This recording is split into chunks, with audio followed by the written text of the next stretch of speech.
Hello foodies, welcome to Advitha's YouTube channel. బయట చల్లగా వర్షం పడుతుంటే ఇంట్లో వేడిగా మసాలా వడ చేసుకొని తింటే ఆ ఫీల్ ఎంత బాగుందో కదా.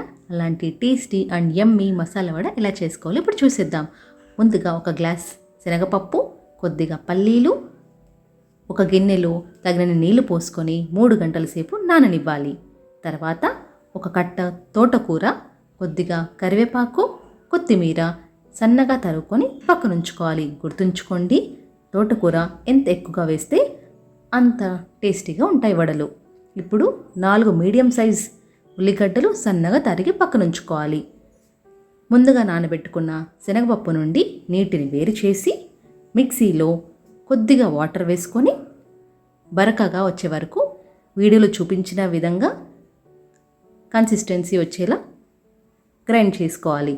అందులోని 4 స్పూన్ల పచ్చిమిర్చి పేస్ట్, 1 స్పూన్ అల్లం వెల్లుల్లి పేస్ట్, ముందుగా తరిగి పెట్టుకున్న కొత్తిమీర, కరివేపాకు, తోటకూర, అలాగే సన్నగా తరిగి పెట్టుకున్న ఉల్లిగడ్డ కూడా వేసి 1 స్పూన్ జీలకర్ర పొడి, ఉప్పు తగినంత వేసుకొని నీళ్లు అస్సలు కలపకుండా ఈ మిశ్రమాన్ని బాగా కలిపి పక్కనుంచుకోవాలి.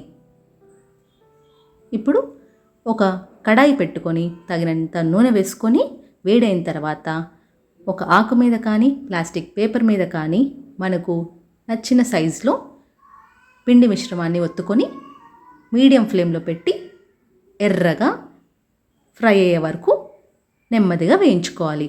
అంతే, ఎంతో రుచికరమైన మసాలా వడ రెడీ.